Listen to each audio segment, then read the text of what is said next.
श्रीमहालक्ष्मे च विद्महे विष्णुपत्न्यै च धीमहि तन्नो लक्ष्मी प्रचोदयात्। आदरणीय दर्शकों, मैं आलोक तिवारी आपका अपने चैनल पर स्वागत करता हूं और आज की इस वीडियो के माध्यम से हम आपके सामने दीपावली के पूजन के संबंध में एक अत्यंत महत्वपूर्ण जानकारी लेकर के प्रस्तुत हुए हैं। आदरणीय दर्शकों, आप सभी लोग जब दीपावली के दिन लक्ष्मी पूजा करने बैठते होंगे तो लक्ष्मी पूजन हेतु आवश्यक सभी सामग्रियां एकत्रित करने के अलावा गन्ना भी रखते हैं। गन्ने का पूजन लक्ष्मी पूजा के समय क्यों किया जाता है अथवा लक्ष्मी पूजन के समय गन्ना क्यों रखा जाता है, क्या यह आपको ज्ञात है? यदि ज्ञात है तो अच्छी बात है, यदि ज्ञात नहीं है तो निश्चित रूप से आप एक दूसरे का देखकर गन्ने को लक्ष्मी पूजन में सम्मिलित कर रहे हैं।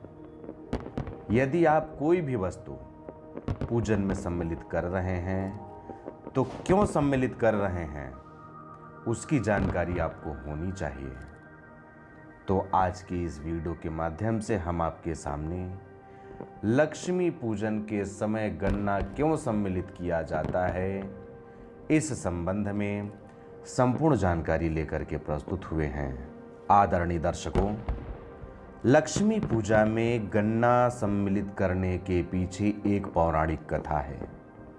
उस कथा के अनुसार पर एक बार भगवान श्री हरि विष्णु और माता लक्ष्मी पृथ्वी पर विचरण करने के लिए आए। तभी भगवान श्री हरि विष्णु को कुछ काम याद आ गया और उन्होंने माता लक्ष्मी से कहा कि मैं दक्षिण दिशा में जा रहा हूं, तुम यहीं पर ठहरकर मेरी प्रतीक्षा करना। ऐसा कह करके भगवान श्री हरि विष्णु वहां से चले गए। लक्ष्मी जी कुछ समय तक उनकी प्रतीक्षा की।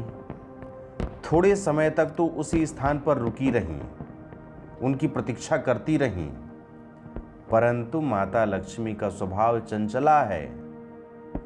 अपने चंचला स्वभाव के कारण वे एक स्थान पर अधिक समय तक नहीं रुक पाती हैं। इसी स्वभाव के कारण माता लक्ष्मी इधर उधर विचरण करने लगीं और जब वे इधर उधर विचरण कर रही थीं तो माता को एक गन्ने का खेत दिखाई दिया। माता लक्ष्मी उस गन्ने के खेत में घुस गईं और एक गन्ना तोड़कर चूसने लगीं। इतने में ही भगवान श्री हरि विष्णु वहां पर लौट आए। उन्होंने देखा कि लक्ष्मी जी तल्लीन होकर गन्ना चूस रही हैं। ऐसे में भगवान श्री हरि विष्णु माता लक्ष्मी के ऊपर नाराज हो गए कि तुमने इस खेत के स्वामी से बिना पूछे गन्ना तोड़कर कैसे चूस सकती हो, गन्ना कैसे खा सकती हो?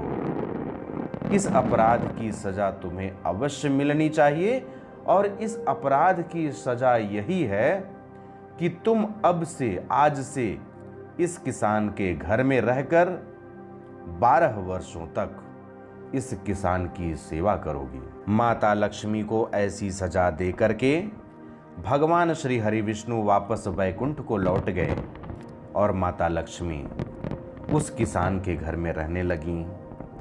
अब जरा सोचिए कि माता लक्ष्मी साक्षात जिसके घर में रहने लगें, उसकी दशा कैसी बदलेगी। माता लक्ष्मी के प्रभाव से किसान अत्यंत समृद्धशाली एवं सुखी हो गया। धीरे धीरे करके 12 वर्ष का समय बीता। भगवान श्री हरि विष्णु माता लक्ष्मी को बुलाने के लिए आए और वह दिन कार्तिक कृष्ण पक्ष द्वादशी तिथि थी।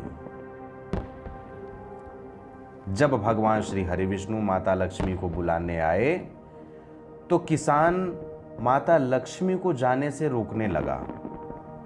तब भगवान श्री हरि विष्णु और माता लक्ष्मी अपने वास्तविक रूप में प्रकट हो गए और किसान को वरदान दिए कि लक्ष्मी जी के जाने के बाद भी वे अदृश्य होकर तुम्हारे घर में निवास करेंगी।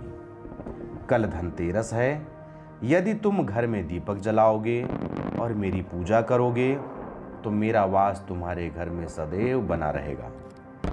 तभी से लक्ष्मी पूजा में उनको प्रिय गन्ना रखा जाता है और धनतेरस एवं दिवाली पर उसकी पूजा की जाती है। प्रेम से बोलिए लक्ष्मी माता की जय, भगवान श्री हरि विष्णु की जय। अंत में अपने चैनल के पुराने दर्शकों को बहुत बहुत धन्यवाद ज्ञापित करते हुए नए दर्शकों से अनुरोध करता हूं कि आप हमारा चैनल सब्सक्राइब करके घंटी का बटन भी ऑन कर लीजिए, जिससे कि जब भी हमारे चैनल पर कोई भी ज्ञानवर्धक जानकारी उपलब्ध कराई जाए तो सबसे पहले सूचना आपको ही प्राप्त हो और आप उस जानकारी से अवगत हो सकें।